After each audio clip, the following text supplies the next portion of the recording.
Rose Elliott has been working in engineering for her whole career, but she's one of the very first women that I've ever met who is a second generation engineer working in tech. And it flies in the face of many stories that I hear about women who, certainly women my age, who didn't even deem the role something that they should do, never mind something that they could do. And Rose didn't just only go into that line of work intentionally, but she absolutely soared when she did. And outside of work, she also takes her role as a woman in her space very seriously by doing things like mentoring, which she TO as well. But yeah, we'll let her tell you all about that.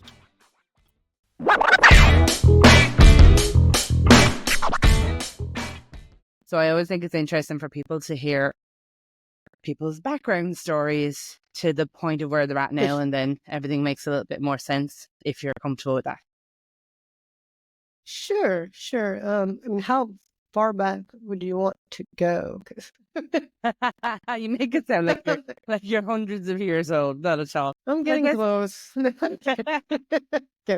I guess we can go to like the key point. Like for me, the last 19 years are relative because they're tech related.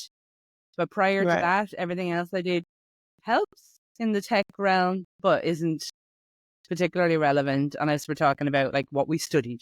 I studied psychology and I studied theatre studies. I did not study anything remotely technical, and that's usually all I'll say about it, because people tend to go, really? How random. You know, and it helps. I think psychology is probably one of the best things ever to study when you're going into either tech or definitely into cybersecurity anyway, just putting it out there. So, So I mean, I have a very non-traditional background, but I managed a record store and I was in a band. Oh my God, so cool. And so I was doing the creative thing, and then the internet came, and I'm like, but programming has always been in the back of my mind because that's what my mom did. I did it in high school, never mind in college. But I always had this creative side. And so I almost kind of pushed back against going in that direction. And then the internet came, and I just was fascinated by it, absolutely fascinated. So I originally started web design, and then I'm from Massachusetts, and it was, the first .com boom before the bust. Yeah. And I moved 3,000 miles and landed in San Francisco. I started working for a company called WPI Web Publishing Inc. We did Java World, Sun World, Linux World, all of that. And it was just a wonderfully fun time, and I just fell in love with programming. It went deeper and deeper. I went expecting to design. And I'm like, yeah. Then I got all the animal books and doing Perl, all of it. And so that's kind of how it all took off. And I did start my software engineering career on the UI side. It was just what I was very passionate about. I had the opportunity, or the privilege really, to work. That company was wonderful. And then of course we had the bust, and I ended up working in an investment bank doing engineering. That's when I kind of went full stack. But then I got to do UI at companies like eBay and Netflix, and we were doing cutting edge user experience at the time. I got to work on the drag and drop queue, which was wonderful. But it also, working at these companies allowed me to fuel my passion for customer experience. So I really it was the first time I was able to partake in user focus groups and sit on the other side of the glass and be extremely humbled. Like, wow. And just really, and really learn about A/B and multivariate testing, and really getting stuff out rapidly and getting that feedback and iterating on it. So I've taken that kind of with me throughout my career. As an engineer, I've gone full stack, front end, back. I go back and forth as a leader as well. as a leader as well. So I've been brought into at Odesk. I really started my architectural and leadership journey. And interestingly enough, my previous fire manager from Netflix brought me and I was brought in specifically to build out a UI platform and UI team. And then my scope broadened to full stack, to basically everything from APIs, enterprise. I remember saying everything but the Perl RPC, and of course I ended up with that too. But it was a fantastic opportunity, and awesome founders. The CTO was a great person to work with. And I moved on and I went into different areas, but often it was to come in and modernize legacy stacks. The latter half of my leadership career has really been, latter part of my career really has been really about scaling products and teams and building these, what I refer to as, I used to call it platform as a product, but now it's more like product platforms. Yeah. Platform means a lot of things to a lot of different people, and I'm not referring to infrastructure, etc. I'm referring to common frameworks, services, components, the building blocks, if you will, that enable engineers to rapidly develop product and get stuff in front of customers. I'm very, very passionate about that. And I really learned all the way back at eBay and Netflix to build these reusable components and frameworks. And I've just taken that all the way through my career. Even at Tenable, I ended up being brought in there again to the UI, and then it expanded to the whole horizontal platform, from integrations, common services, common workflows. I love it. And then I ended up doing the crazy thing, and I co-founded a company. And interestingly enough, there was no UI, or at least no graphical user interface. It was a API first compliance as a service company for the very highly regulated cannabis industry. Yeah. And there's various reasons why I chose that and decided to go into that industry. Yeah, so I ended up, when I co-founded the company, and the reason why I went into this industry, and I think it's important, is that, yes, cannabis is recreational, but it's also medicinal and health and wellness. And I've had friends and family utilizing the plant. It is a plant-based medicine, utilizing it for medicine or just wellness, etc. People use it for anxiety, arthritis, all sorts of things, Alzheimer's, all sorts of things. Seen it for epileptics even recently, and well, that's kind of the only thing that it's actually really? There's a pharmaceutical that they actually make pharmacy, like a non-cannabis. You don't have to go to dispensary because of course legal. I mean, it's legal. I shouldn't say it that way. I'm having a hard time articulating that, but there is exactly a medicine based on it. Yeah. I think it was one of the first things they found that it helped, but there's so many use cases. And then you get into hemp, and it's get out of the health and wellness and get into textiles, plastics, petroleum. It's a game changer. Never even thought about that side of things at all. Actually, I wasn't thinking, because people obviously go for the more kind of high profile, what's hitting the news aspect of it, and but I wasn't even, and I've bought things that are made from hemp. So I failed to put the two together from time to time. Yeah, I mean, hemp is not illegal where cannabis in many states and or countries is, but and federally, obviously, it's illegal at the moment. Yeah, but there's a lot of benefits for it, and what I found from talking to people I knew that were utilizing, but also people that worked in the industry, is one of the biggest challenges was compliance, was maintaining compliance.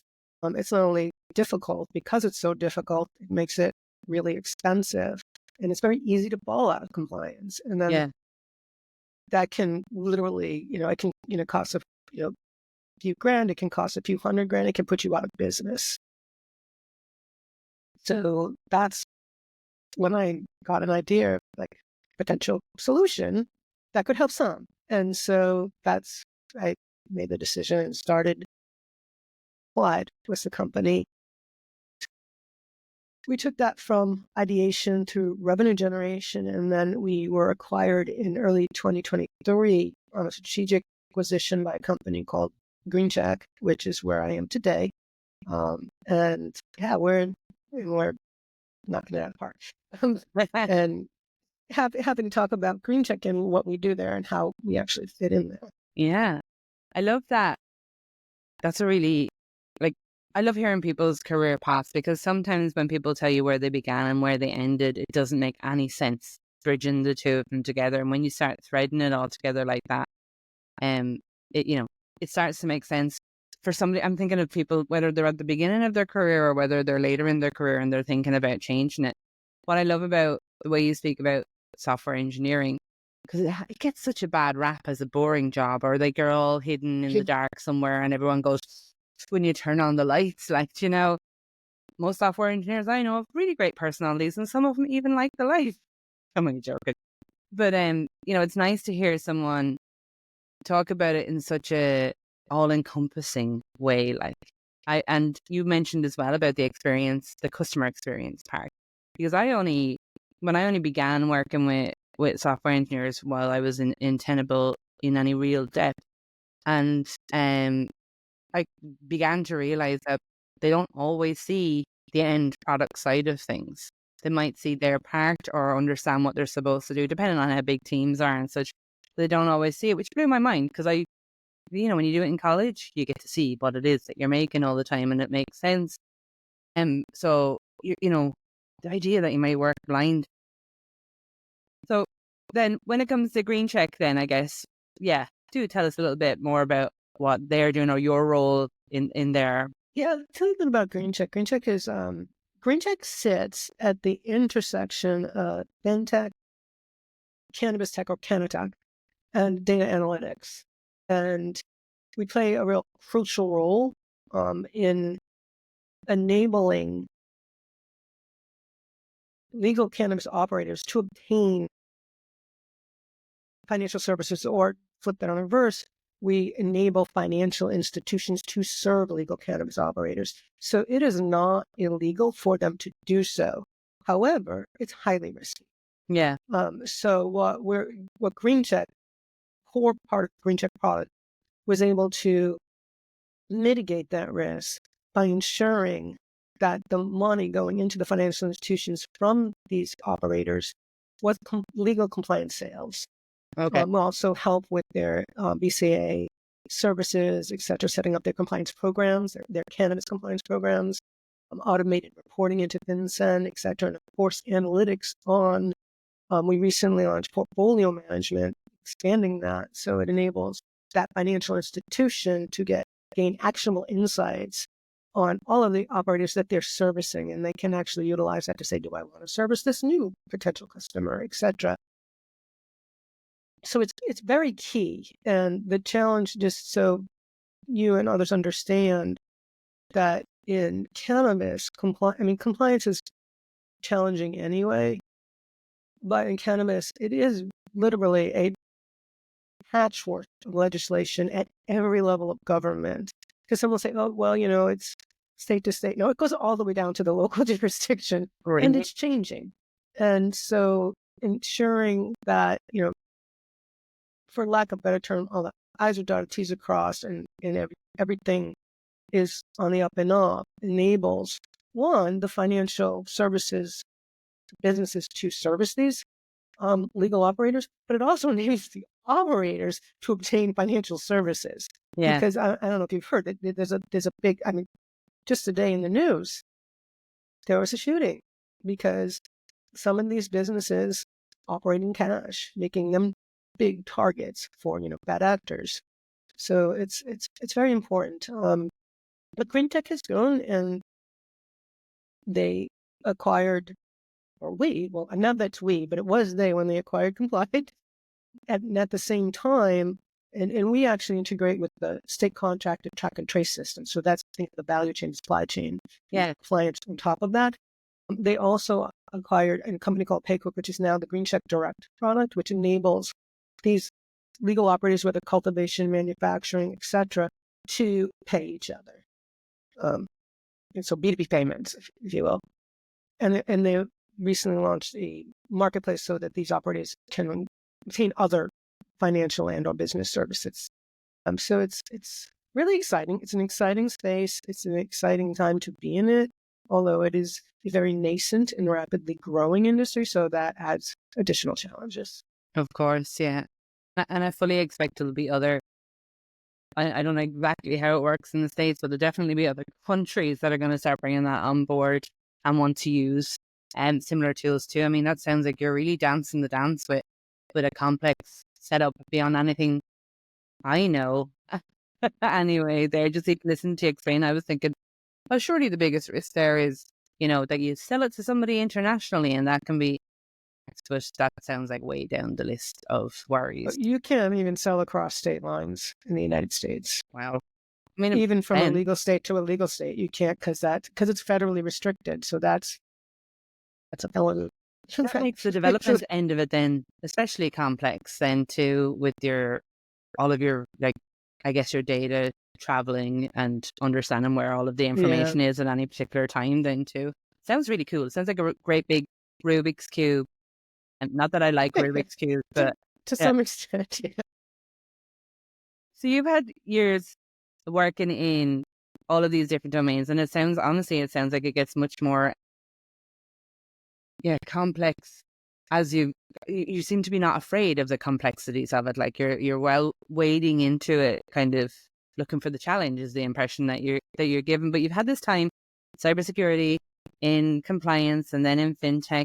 Have you noticed then trends over those 20 years that you're seeing that have been reshaping how everything is happening, or any trends in relation to, I want to say gender diversity, but diversity in general with people that are working in it or using the services? Just stay on the gender side of it. Cannabis is definitely male dominated, as is tech, to be clear. But cannabis definitely for sure. But there are wonderful women in the industry, and not necessarily. And there's not a lot in tech. Most are in other areas, whether that's VC marketing, even several CEOs, and there are some in tech. And they're very supportive, and so that's really cool. But I see more coming in this. I'm going to speak not just to cannabis, to the industries I've been in. I've seen a little bit of improvement, but there's a long way to go, a real long way to go. I belong to an organization, or I'm a member of a community or an organization called CTO, and think of CTO with she instead of C. I like it. And it's a wonderful organization with an amazing mission. They've done the research, and the number, basically, they're focusing on engineering leaders, of course, with the name CTO, and that currently 9% of engineering executives are women plus. And when we say women plus, we mean women, non-binary, etc. Yeah. Their mission is to change that. And I'm a little high on them right now because they have an annual summit, and that was a few weeks ago, and it's just phenomenal. Yeah. I encourage everyone to join the community, and if they can go to the next summit or any other events, definitely go.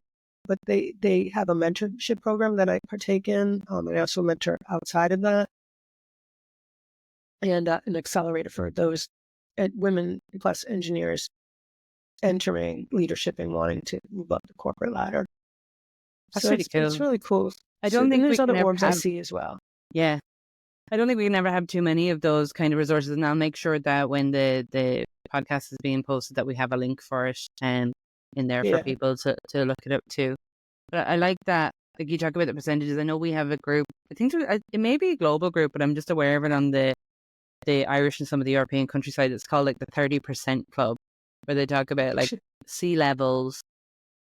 And the goal among this collective group is to aim for 30% of the boards and C-levels to be women. And then it was broken by different industries and such.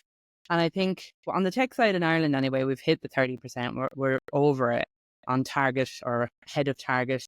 Is that in engineering, or is that leadership, or engineering leadership? So it would be in tech, in a whole group as such, all tech in this case. It does other industries too, banking and all that. But I look at the tech one.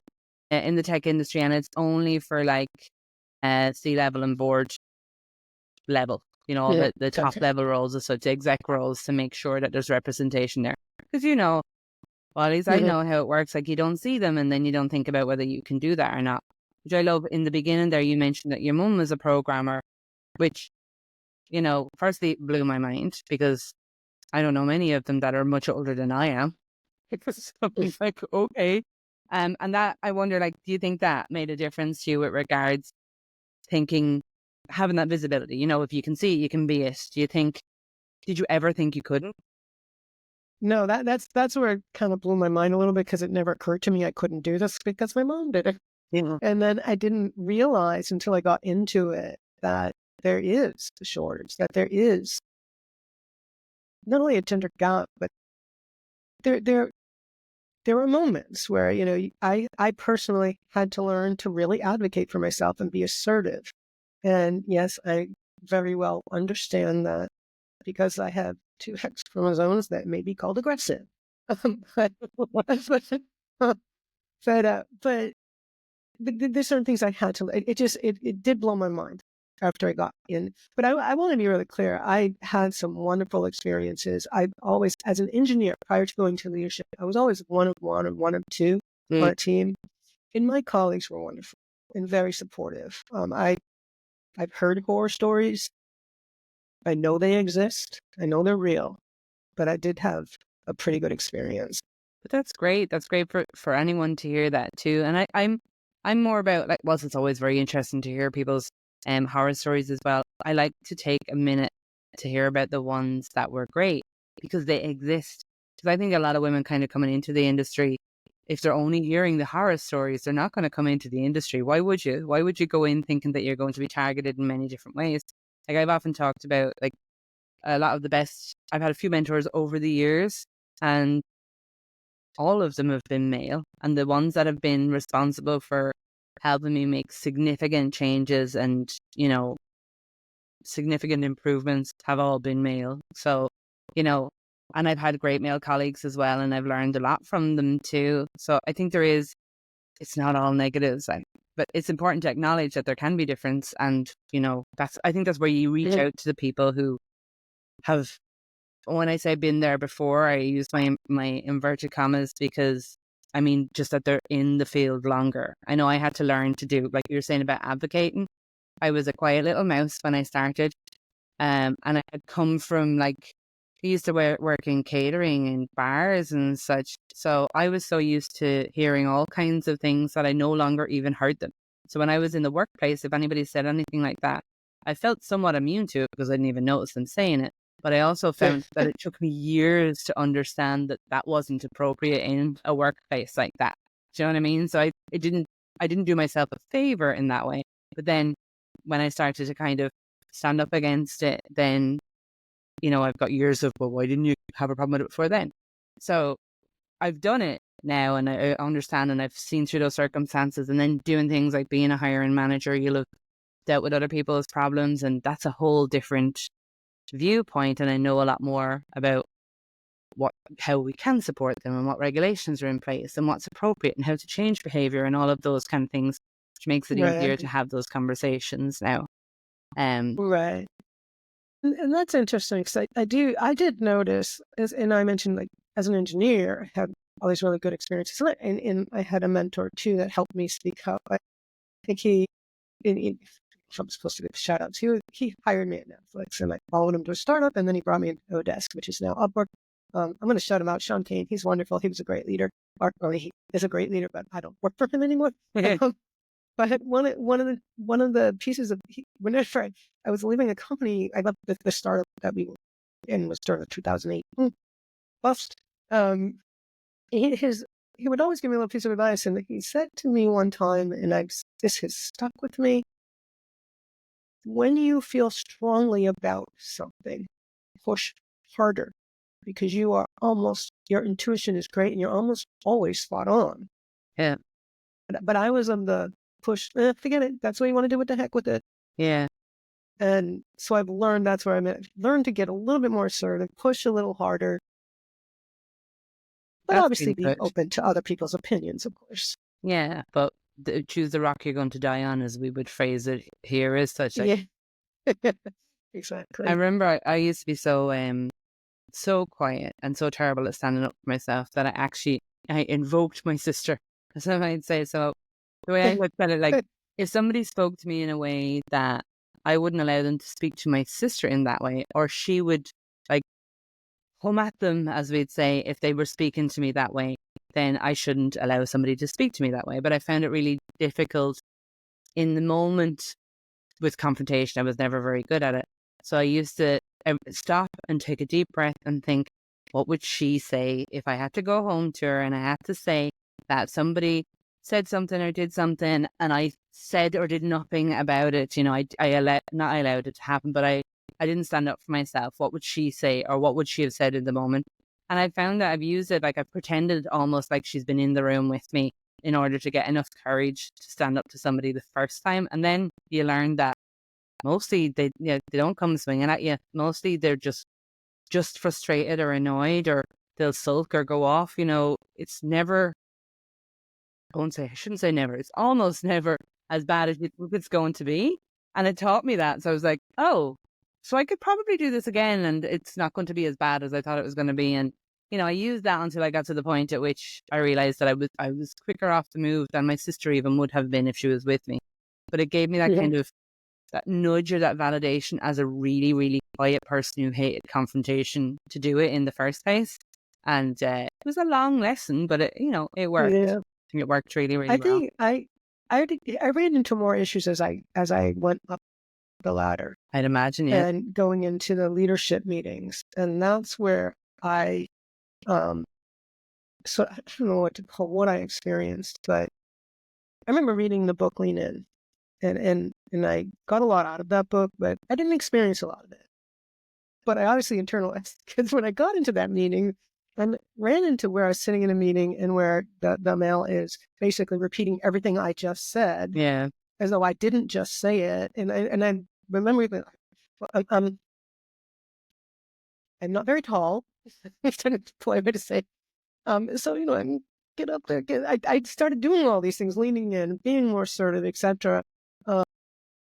But it was almost shocking to me. Like, it's like, oh wow, this is what they're talking about. This is it, and it does not feel good. No, it does not feel good at all.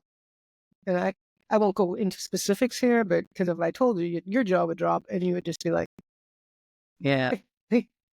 But regardless, it's and it's not all. I just want to say it's not all people are all men. It's just some, and that's how it works. Like, you just need one rotten apple, as we'd say. Like, but I was talking to somebody earlier today. I think I was thinking, who was I talking to? It was a mentee of mine about a toxic environment. She was just saying that she was finding it difficult to work, and the toxicity was not actually the individuals. It was more about the work ethic and the expectation of what people would do as she's in a very early stage career. And I was just saying to her, like, when you spot it, the best lesson you'll ever learn is to act on it as quickly as possible. And like, in my case, I learned not to be afraid to go formal with things to see how the company would respond, because that taught me if the company was one that I could stay with in the long term, like if they were going to attempt to deal with it, or put into play all of the things that are there to protect individuals on both sides, whoever they are and whatever their background is. If they try to brush it under the carpet, then I know my long term with this company is not a long term with this company, because I no longer feel valued or safe in it. So I would advocate in many cases for, if something is a problem, to take it down a formal route, even if it's just to see that, or to report to HR to see that. But on the day to day with the toxicity, I think it's the kind of thing that it eats away at your soul. I used to say, like, I worked in a toxic company for many years, and then I went to work for Tenable, and I found it the polar opposite. But the mental adjustment to that was so difficult, because I kept assuming people were up to something all the time for the first few years. I was like, but what's the backlash here? What's coming? And it didn't come.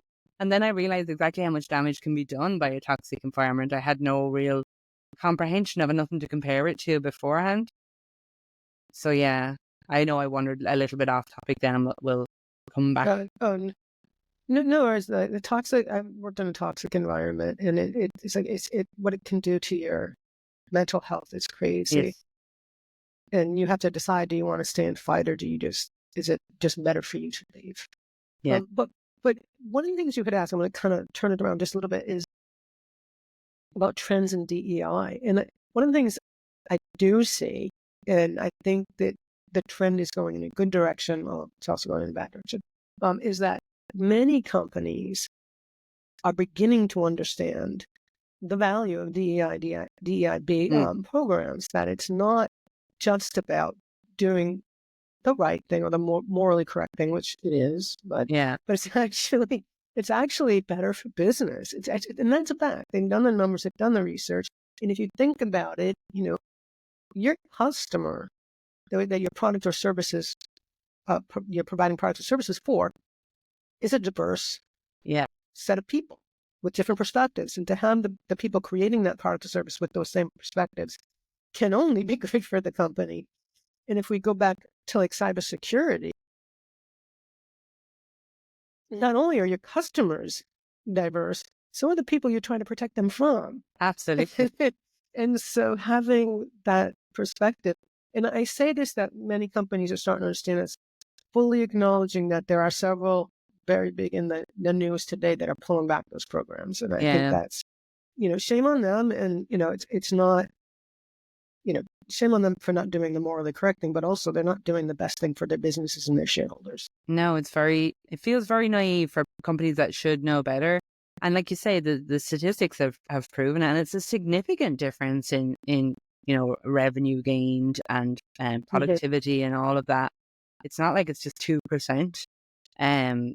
But yeah, I think I would agree on that front. Well, I mean, to me, it seems like a no-brainer to have everybody at the table.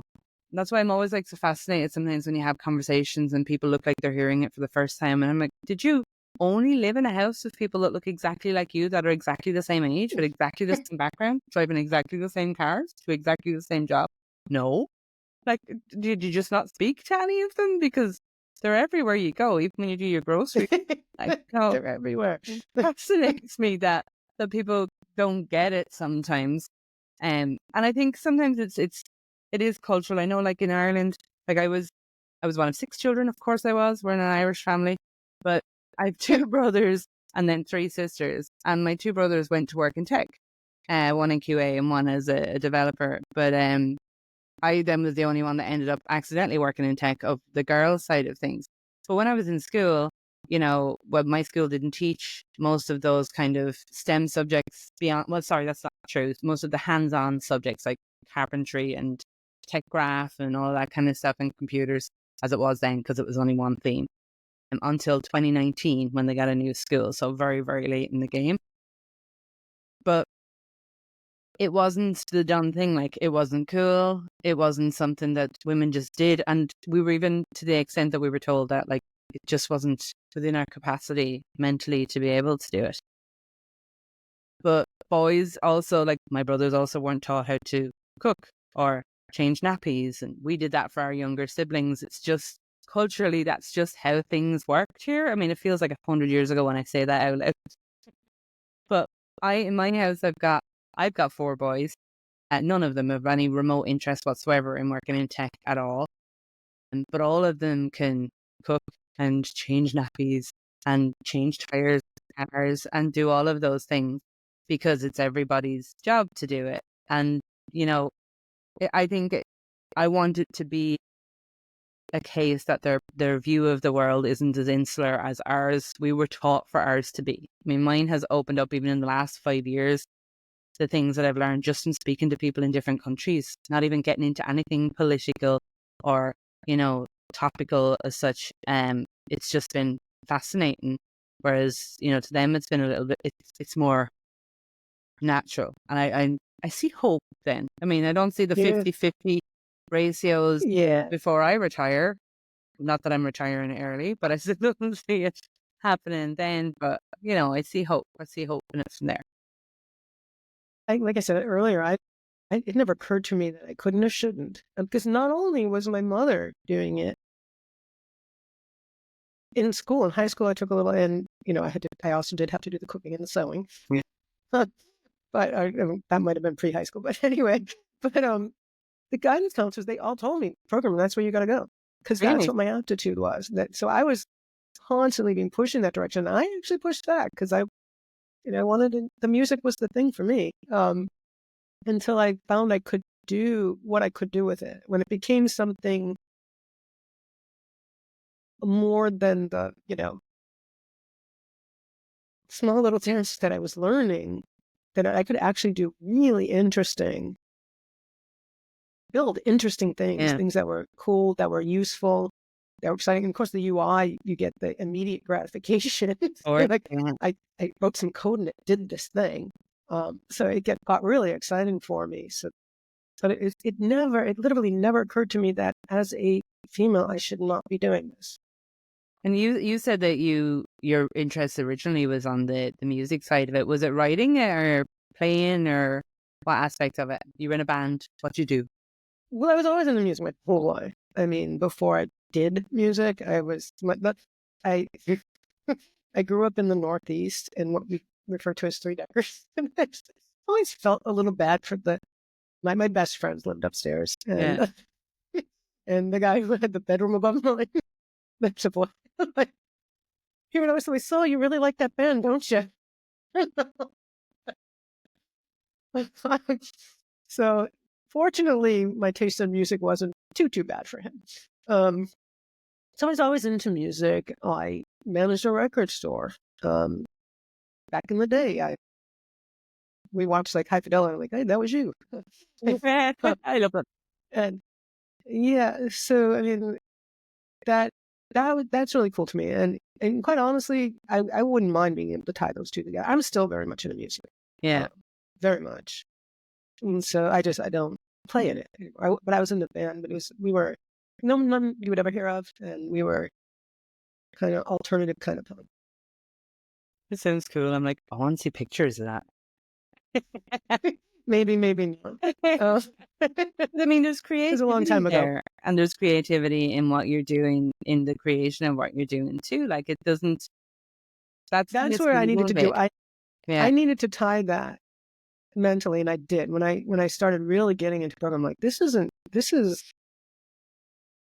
what I found is it's very creative. There is an art and science to it, I guess is what I'm trying to say. And I kind of love the both.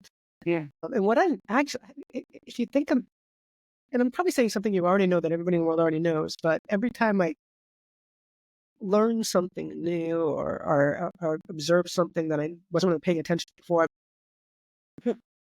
it's all about men. It's so true. It's like, yeah, there's a commonality behind everything, like, and it can be broken down to that. Now, I wouldn't naturally go for that one because in my entire house full of brainiac mathematics, there's like no exception except me. Maybe the dog. I actually think if you could ask the dog, he'd probably do good math too. But it's been something I've been like, it's been patterns, and I used to love, like, I coded when I was 19 and did HTML when we used to build websites all entirely from scratch, and you'd write a whole paragraph just to put a smiley face in, and it was like, it brought me so much joy. I just became more impatient with it. I think when it got easier, I couldn't get into the bones of it as much, I think, and I found that more frustrating, so I didn't go that route. But everyone in my house, yeah, they'll do that all the time. Everything breaks down to math, and to be fair, I love listening to them explain it, whatever it is. Like they talk about the science when they're cooking. I'm a fish finger and waffles kind of person. I'm a very, like, whatever we need to do just to get it done and get out of the house. But they'll spend ages pondering over the science of adding X, Y, and Z to something and what difference that's going to make, and putting stuff in that just doesn't make any sense to me in dinner. But I'd probably love to hang out with them, cook with them. I don't cook that usually, but I'm definitely into eating, but not so much the cooking. But it's a curiosity. I find that fascinating. I think you need to have a curiosity like that if you're going to create great things, and you're going to accept other opinions and mold it and shape it and change it. You're not going to be the chess player, as I say, who's just moving pieces around the board. But then you need to have that creativity and that interest in things beyond your little insular pod as such that you're in. So I love that. Like, even when they're talking, one of them was talking to me about black holes the other day. Like, I would have a clue.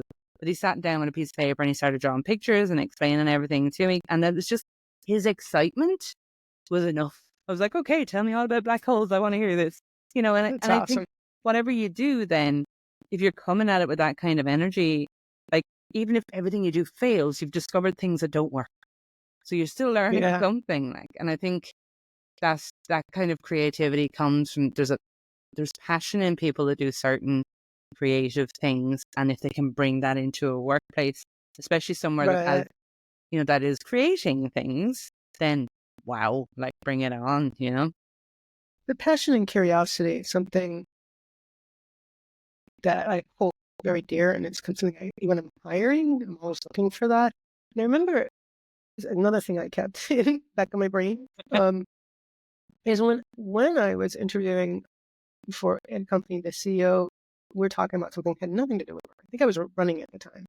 And we were just getting into different things. And he said to me, and it stuck with me, it's like, what I find is passionate people are generally passionate about more than one thing. Yeah. So he liked that I was passionate about what I was doing, but he liked that I had other interests that I was passionate about, as equally passionate about. Yeah. And that's kind of stuck with me too, because it's true. I started noticing that in others.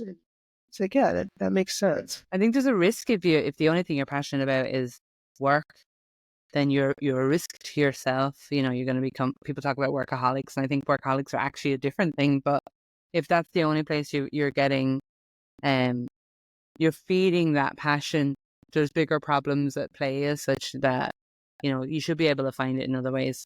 I'm terribly easily amused, so I'll run from one project to the next. I'm like, ooh, shiny thing. Yeah, bring it in. I'd like to learn something. And long may it last. Like, I love to learn new things all the time, and I'm going to continue to do so until I run out of steam or forget how to do it, whatever way it works. And I have time for that. And one of the things as a leader I used to love to do was find out what people were passionate about outside of work.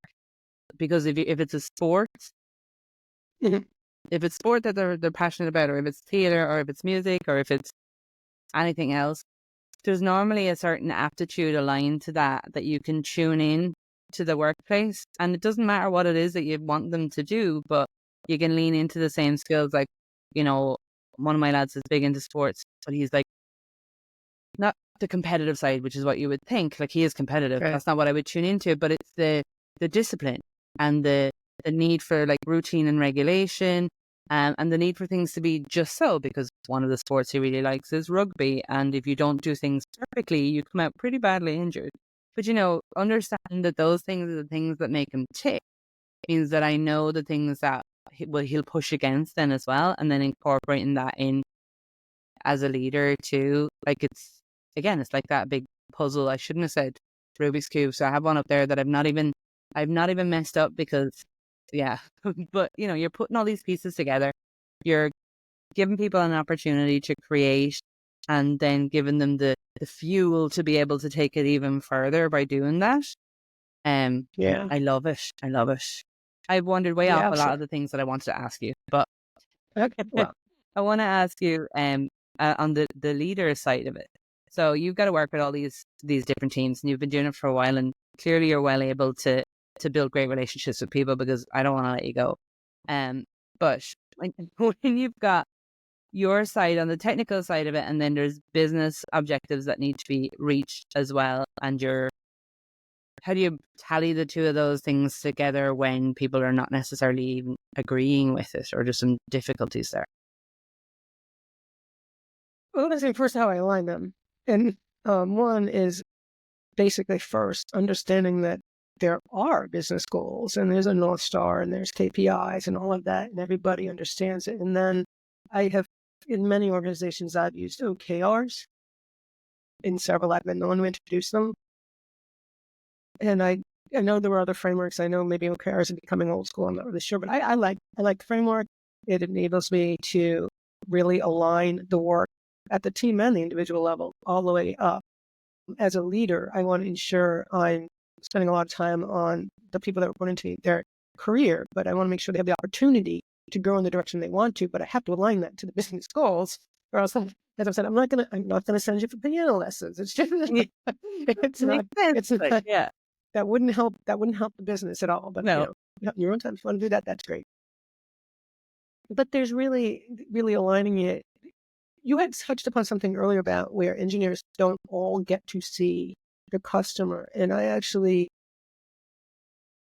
from being on the UI side, the UI engineers are very accustomed to, like, because it's the user experience. But when you understand that customer or user experience goes way, way beyond just the graphical user interface or the APIs, if that's your product, it's everything. And when I was at Tenable, I remember speaking in my wider team, when I had the platform team, explaining to those who were not the UI engineers that, one, this is what a platform is, this is what we do. But I had spent my entire career relentlessly committed to the customer. And so wanting to understand everything we do is for them. Some of our customers happen to be our colleagues, engineers, but ultimately it does get to the end user. Yeah. And that user experience, that can be the performance, that can be the scalability, that can be that they logged in effectively, and the security. It could be data consistency. I've worked at a couple companies where, depending how you access the data, you've got different data. Yeah. Because for various reasons, and of course we fixed it, but it's everything at the engineering level. Whatever it is you're doing, even if you're the infra guy, or girl, excuse me, it ends up being part of the customer experience. And that's what everybody, to me, in an organization needs to be focused on. Absolutely. Yeah.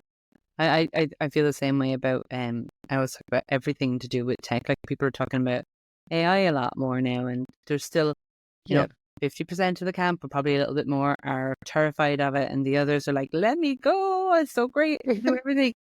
I'm on the latter side, although I am terrified as well, but I'm on the capabilities. So even if you just look at the grunt work, it can take over. That still has to be sanity checked.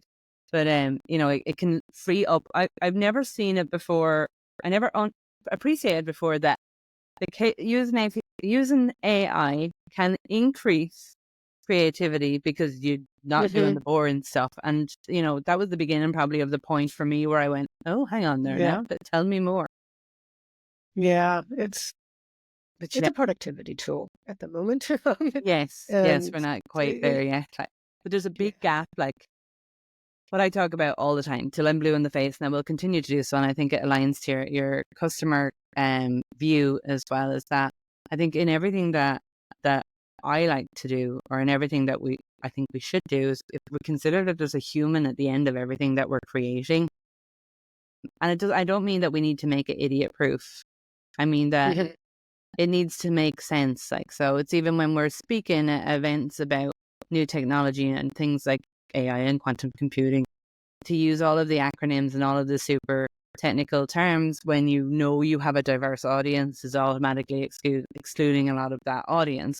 To create a tool that makes a lot of assumptions about what people know or don't know, or doesn't have good, you know, the little eye boxes where it'll explain what exactly is happening in different parts of it. You know, that we need to humanize a lot of it, and then people are less afraid of it. There's a lot of fear now. There's a lot of fear. For my fears, it's not about taking my job or somebody's job, because I don't think you'll lose your job to AI, you lose it to someone who's using it.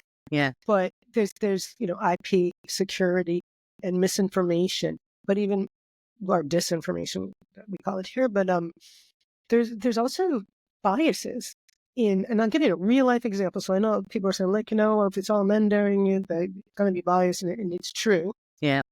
An example, my music, I wanted to check out this music, the AI, generated AI music site. And I thought, well, this would be cool, right? Just give me some ideas. And I'm putting stuff.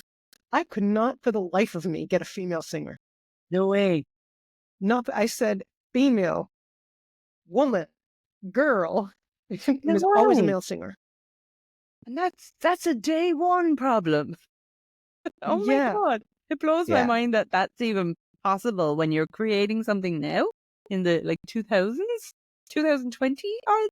Oh my Yeah, God, I thought it was a cool thing. I mean, I'm not going to write music through that. It's just, someone had sent it to me. Like, this sounds like fun. And like, so, I mean, I could literally, the music was actually interesting. I'd say I wanted to be a little of this, a little of that. It's like, and I love it. It was actually really cool, but I could not get the singer to be a female. And I'm sure we'll still continue to find things that are leaving people out all the time. Like I remember laughing when was it the Pixel phone when it was launched first and it couldn't pick up properly anyway. It couldn't pick up skin colors that weren't light. I don't remember which one it was, but I remember that. Yeah. And I remember being fascinated by it because I'm pretty sure I was working in Tenable at the time, which means it's happened in the last 10 years. It wasn't 30, 40 years ago. Like, it was pretty recent. Or the first health app that Apple one, I think it was, that didn't have period tracking on it because nobody that was working on it was, at the time, there was no women that were working on it. So it never occurred to them to add in something like that for tracking your cycle until it went out and it was launched and people used it and they're like, why can't I track my cycle? I'd say you'd feel some daft at the other end of it when you miss something as obvious as that. Because, you'd be testing it. You'd like to think you're testing it and doing your early access and putting it in front of people. But, there's still hope. We'll get there in the end. We're nearly up to time. So what I want to ask you is just, is there anything for anyone that's new to programming? I mean, I already feel inspired and I developed a love-hate relationship with coding and development and engineering and that side and the software side for years. But listening to you talk about it, I'm like reminded of what I used to love about it in the very beginning. Like, and it is actually that the end result, the creating of something new and awesome. Is there words, if somebody was listening to this and thinking about career changing, or they were thinking about what they're going to study in college or things like that, would you have any wise words that you'd share with them? I would say go for it, for sure. Just go for it. But for those in or intern, be a continuous learner.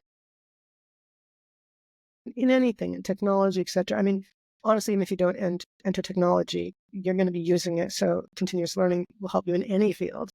But as a woman, entering almost anything, be a continuous learner, advocate for yourself. Yes. And find mentors and even better sponsors. That's what's helped me, for sure. And I try to give that back. And I want to say it's Nadie from CTO going to shadow that glass ceiling. Raise others, bring others with you, press the hole down and then grab someone's hand and go through that door, or the ceiling, whichever. But really just go for it. But don't, this is, coming from me, like where it was, I was like you, I'm very, very quiet. As an individual engineer, my work just spoke for itself. But as I started moving up, I had to start speaking for myself and my team. I had to give my team visibility. So it's really, continue learning and advocate for you and others. Be that mentor or sponsor. I love it. I love it. Thank you so much, Rose. It's been such a pleasure having you. Thank you. Thank you.